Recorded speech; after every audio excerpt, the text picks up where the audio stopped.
थे भगवान को, तो वो भाई सिर क्यों नहीं झुका रहे आप? तो उन्होंने कहा मेरा सिर तो ऐसे नहीं झुक सकता है। उन्होंने कहा भले बनाओ छवि आपकी, कहाँ कहूँ मैं नाथ, लेकिन तुलसी मस्तक तब निभे जब धनुष बाण हो साथ। तो हमारा तो एक लक्ष्य से आते हैं, वो धनुष बाण जब दिखेगा वैसे ही कार्यक्रम में जाना एक लक्ष्य होता है इसमें। तो जिस समाज के कार्यक्रम में आप बैठे हैं, भारत में ये बातें शायद कोई नहीं बोलेगा, जातियां हमारे देश की ताकत रही हैं। जातियों ने अपनी अपनी भूमिका निभाई, तभी दुनिया का श्रेष्ठतम देश था। अंग्रेजों के आने के समय तक दुनिया में सबसे ज्यादा विदेश का व्यापार भारत का, दुनिया की अर्थव्यवस्था में सबसे ज्यादा जीडीपी भारत का, और संपूर्ण दुनिया में रास्ता दिखाने वाले लोग भारत के संपूर्ण दुनिया में थे। और वो जाति की ताकत थी। अंग्रेज जाति तोड़ना चाहते थे। गांधी जी ने कहीं नहीं कहा है कि जाति तोड़ो, केवल जाति भेद खत्म करने की बात थी। और जिसको आप भूमिहार समाज कहते हैं, इसकी उत्पत्ति ही जाति भेद को खत्म करने के लिए हुई थी। जब पूरा समाज जो व्यवस्था थी, जब अपने अपने कर्तव्यों से च्युत होने लगा, तो बहुत तय करके इस जाति का निर्माण इस देश के ग्रीन लोगों ने जो रहे होंगे, महान लोगों ने तय करके संपूर्ण देश में अलग अलग नामों से एक जाति बनाई कि कठिन परिस्थिति में राजा का भी काम करेगा, ये ब्राह्मण का भी काम करेगा, ये शूद्र का भी काम करेगा, ये वैश्य का भी काम करेगा। तो ये कुछ जाति बनी ही है उस जाति भेद को खत्म करने के लिए, संपूर्ण समाज की सेवा और देश को आगे बढ़ाने के लिए। मुझे अच्छा भी लगा, यहाँ से भी भारत माता की थोड़ी देर राजेश बैठा, थोड़ी देर ऐसे कार्यक्रम की सुंदरता को कम मत। बीच बीच में ना अनुशासन टूटता है और उससे फिर वो संदेश नहीं जाता है। मैं जानता हूं क्योंकि फिर ऐसे आयोजन नहीं होंगे। कल हमारे मित्र यहाँ श्याम सुंदर जी बैठे हुए हैं, इन्होंने कल एक दिनकर जी पर कविता पढ़ी, तो रास्ते में मैंने कहा इसको दीजिएगा, मैं वहां जाकर बोलूंगा। तो ये कविता जरा ध्यान से सुनिए कि आप ही के शीर्ष पुरुष ने क्या लिखा है। मूल जानना बड़ा कठिन है नदियों का, मूल जानना बड़ा कठिन है नदियों का, वीरों का धनुष छोड़कर और गोत्र क्या होता है रणधीरों का। धनुष छोड़कर और गोत्र क्या होता है रणधीरों का। पाते हैं सम्मान तपोबल से भूतल पर शूर, पाते हैं सम्मान तपोबल से भूतल पर शूर, और जाति जाति का शोर मचाते केवल कायर और क्रूर। जाति जाति का शोर मचाते केवल कायर और क्रूर। तो भारत की राजनीति में और समाज व्यवस्था में जब ऐसे कायरों और क्रूर लोगों की जब बढ़ती हो गई है, तभी तो ये जाति बड़ा, ये जाति छोटा, ये जाति करो, और आज भी जातीय जनगणना करो की बातें हो रही है। तो हर जाति की जैसे एक संस्कार और चरित्र होता है, किसी जगह का संस्कार चरित्र होता है, देश का जगह और चरित्र होता है, उसके अनुसार उसको विकसित होना है। जो संस्कार हमारे अंदर है, मेरे अंदर अगर वैज्ञानिक बनने का चरित्र और प्रतिभा है और मुझे साहित्यकार बनाने की कोशिश होगी, तो मुझे वो सफलता नहीं मिलेगी। तो कोशिश वही हुई है। श्री बाबू के बारे में चूंकि 10 मिनट इसने कहा है, मैं अभी पिछले बार जो 3 कार्यक्रम कहा, एक ऐसे कार्यक्रम में गया था जिस कार्यक्रम का नाम था यदुवंशी ब्रह्मर्षि समन्वय समिति। तो मेरे पास लोग आए, मैंने कहा इस कार्यक्रम में मैं जरूर आऊंगा। भले मैं किसी जातीय कार्यक्रम में नहीं जाता हूं क्योंकि वो मौका मिलेगा, और बिहार के बड़े बड़े नेता वहां थे। तो मैंने वहां रखा कि 2 लोगों की तुलना करो। जिस जाति को आप गाली दे रहे हो उसके एक मुख्यमंत्री हुए, उनका नाम था श्री बाबू श्री कृष्ण सिंह। आपने जिसको बनाया है इस समय अपने जाति का, दोनों को देखो।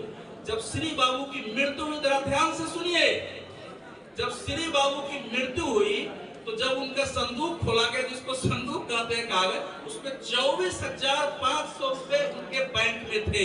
इतना ही था ना नगीना बाबू? 24,000 नहीं 24,500 सर, 24,500 रुपए उनके अकाउंट में थे। उसका उनका वो पढ़िए जो उन्होंने लिखा क्या।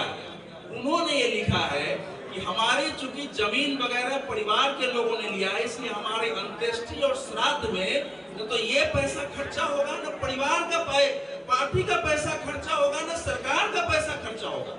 इसमें से 10,000 रुपए महेश बाबू के बेटी, उनके पास पैसे नहीं है, उनके उषा की शादी के लिए जाएगा, बड़े जमींदार थे, तो महेश बाबू के बेटी के शादी के लिए जाएगा, 5,000 रुपया जो उनका नौकर था उसके लिए जाएगा, उसने जीवन का बाकी पैसे पार्टी में चले जाएंगे। तो ये मैंने कहा एक मुख्यमंत्री ये बनाया और एक मुख्यमंत्री आपने बनाए हैं। जब वो बने थे तब उनकी स्थिति क्या थी और आज क्या है स्थिति। अगर ये प्रेरणा किसी जाति की है तो आप तय कर लो कि आपको दोनों में से कौन चुनना है। तो आपकी जो जाति रही है वो अपने को आत्मोत्सर्ग करके त्याग और तपस्या के बल पर समाज को खड़ा करने वाली जाति रही है, देश के लिए मरने वाली रही है। छत्रपति शिवाजी का नाम लिया जाता है, वो भी महान थे, लेकिन हम भूलते हैं कि आप ही का जिसने कहा कि मैं भूधर ब्राह्मण हूँ और जो हेमू वहां से निकल के आया है और यहाँ तक युद्ध किया है और उसने कहा कि मैं हिंदू राज्य बनाऊंगा। और अकबर बैरम खां इतने डरे हुए थे उससे कि 32 किलोमीटर दूर खड़े थे युद्ध से। और उसकी मृत्यु के बाद बैरम खान ने अकबर को कहा कि तुम्हारा डर तभी मिटेगा जब इसको तलवार से बार बार काटो। और उस मरे हुए शरीर को काटा गया है, वो अकबर को हरा चुका था। अगर उसमें मुस्लिम सिपाहियों ने विद्रोह नहीं कर दिया होता, धोखा नहीं दिया होता, तो अकबर का साम्राज्य आपके समाज के पूर्वज ने खत्म कर दिया था इस देश में, लेकिन पता ही नहीं है किसी को। तो जब ऐसे कार्यक्रम करते हैं अपने बारे में, तो इन चीजों को हमारे जो बच्चे हैं, बच्चियां हैं, महिलाएं हैं, पुरुष हैं, उनको बताइए कि आप कैसे समाज से हो। हमारा देश और समाज, जो लोग इंटरप्रेन्योर हैं, पैसे वाले हैं, उनकी उपयोगिता समाज में है, आज के समय में देश के विकास में योगदान देते हैं। लेकिन आपके इस देश में वही पूजा गया है, वही याद किया है जो चाहे उसकी संपत्ति हो, उसकी प्रतिभा हो, उसकी शक्ति हो, उसका ज्ञान हो, उसने सर्वस्व अपने समाज और देश के लिए जो खत्म किया है, वैसे परित्याग करने वाले आपके समाज में खड़े हुए हैं। तो इसीलिए अगर ऐसे कार्यक्रम से देश के लिए, समाज के लिए, धर्म के लिए अगर प्रेरणा मिलती है कि हम अपना आत्मोत्सर्ग करेंगे, तभी ऐसे कार्यक्रम को मायने है, तभी आपको सम्मान मिलेगा, तभी आपको पूछा जाएगा। लेकिन कभी एक जो छवि बन गई है हम लोगों की, भाई मैं कई ऐसे जगह जाता था दूसरे राज्यों में, तो सुनते ही जो है अरे बाप रे। तो ये जो छवि बनी हुई है पूरे देश में और बनाई गई है, गढ़ी गई है, ये इस छवि को तोड़ते हम अपने व्यवहार से, बोल के नहीं तोड़ सकते हैं। तो ऐसे कार्यक्रम में जहाँ इतना परिश्रम लगा, इतने खर्च, इतने प्रतिभा से हमारे यहाँ जुटे हुए हैं, इनसे प्रेरणाएं मिल सकती हैं उनकी प्रतिभाओं का। और समय समय पर ऐसे कार्यक्रम करने की जरूरत है, क्योंकि ये देश जो है लंबे समय बाद देश करवट ले रहा है, देश बदल रहा है, दुनिया इसको स्वीकार कर रही है। आपको पता है इस समय की एक देश कनाडा के एक प्रधानमंत्री ने भारत पर आरोप लगाया है।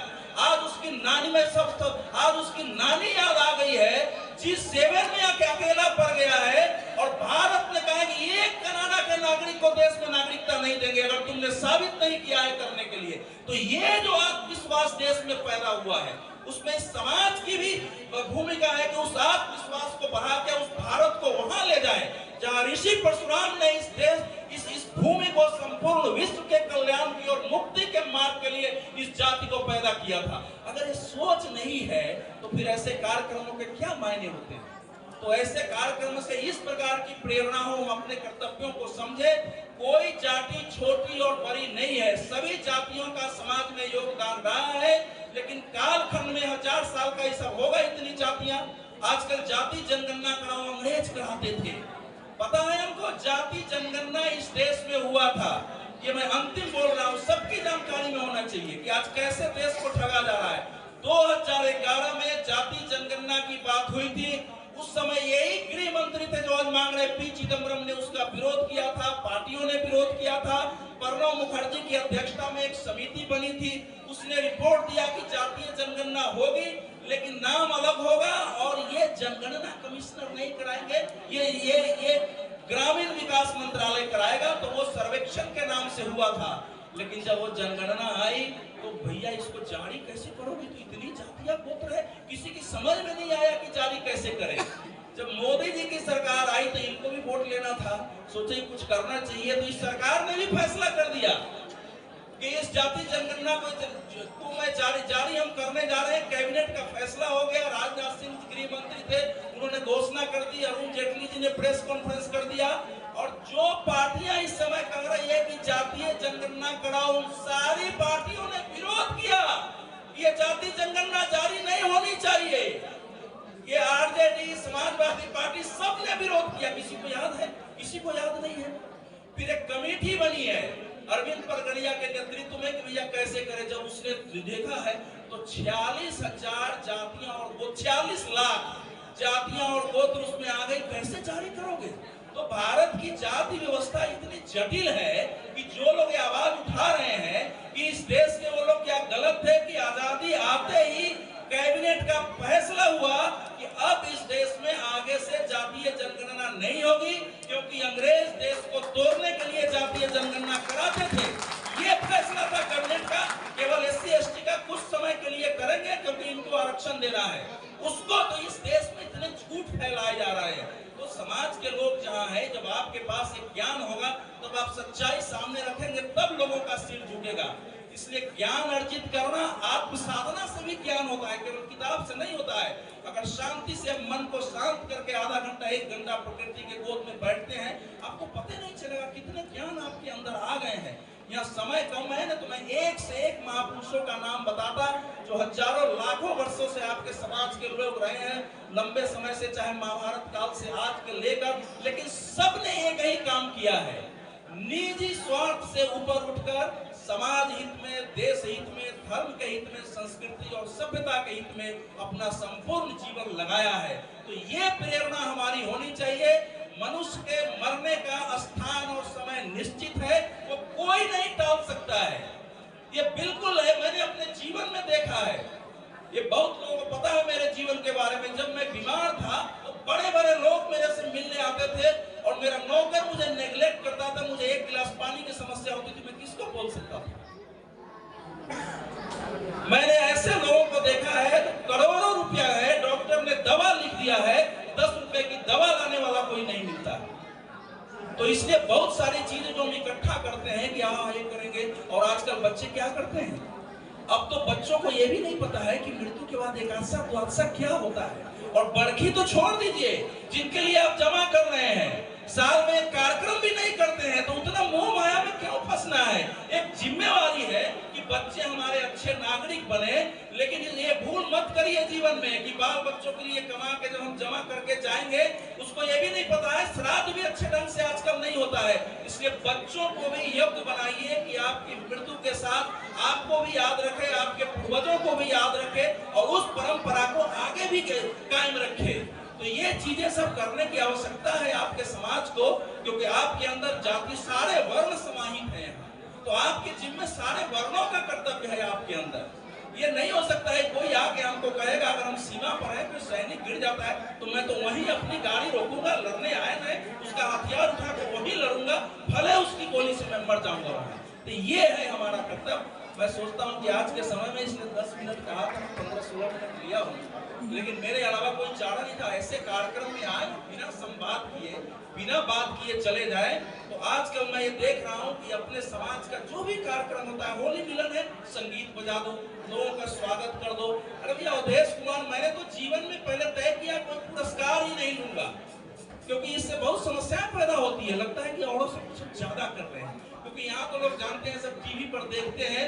हम लोगों का पूरा जीवन 24 घंटा हमारा देश कैसे अच्छा होगा इसी में लगता है संपूर्ण जीवन, और 24 घंटे काम करते हैं, भारत के कोने कोने में जाके काम करते हैं। और ईश्वर की शक्ति है कि बीमार रहते हुए भी काम करते रहते हैं, और प्रेरणा भी है और समाज की शक्ति भी मिलती है। और साथ ही साथ ऐसे लोगों का सहयोग करिए, उनको सम्मान दीजिए जो पढ़ने लिखने के बाद समाज के लिए, देश के लिए समय लगाते हैं। उनको आपने बेवकूफ मान लिया है। आपको जब अपनी समस्या आती है तो उन्हीं के पास जाएंगे, लेकिन उनका जीवन कैसे चल रहा है। होटलों में हम 4 लोग बैठते हैं, 4-5 हजार रुपया खर्च कर देंगे, लेकिन 5 हजार में उसकी जिंदगी चल सकती है, उसको सहयोग नहीं करते हैं। आपके समाज से प्रेरित करिए कि नौकरी मत करो, तुम समाज सेवा में जाओ, तुम राजनीति में जाओ, तुम धर्म के क्षेत्र में जाओ, तब समाज जागृत हो। उसको मदद करिए अगर संपत्ति है आपके पास तो, कि उसका भोजन चल रहा है कि नहीं, उसका परिवार चल रहा है कि नहीं, ये दायित्व होता है। और आपके समाज में ईमानदारी से कोई जी रहा है तो उसको भी सहयोग करिए। ये सब चीजें होती है। मैं समझता हूँ कि आज के समय में एक लाइन दिनकर जी का अंत करते हुए जरा सब लोग जरा ध्यान से सुनिएगा। मैं मानता हूं कि यहाँ से बदलाव का भाव लेके हम सब लोग जाएं, तभी मेरा आना और आप लोगों का भी आना सार्थक होगा। तो जैसे दिनकर जी ने कहा है ना, अरे भाई एक मिनट रुक जाए, तू मौन त्याग कर सिंहनाद। अब जो मौन हो गया, तू मौन त्याग कर सिंहनाद रे तभी आज तब का नकाल। नौ युग शंख ध्वनि बजा रही, नौ युग शंख ध्वनि बजा रही, तू जाग जाग मेरे विशाल, तू जाग जाग मेरे विशाल। तो सब लोग जगिए और देश को, समाज को जगाने का काम करिए। जगे हम लौट लगे जगाने विश्व को। धन्यवाद। आप सबने मेरी बात बहुत ध्यान से सुनी है, इसलिए आप सबको प्रणाम करता हुआ मैं अपना वक्तव्य समाप्त करता हूँ। बहुत बहुत आभार।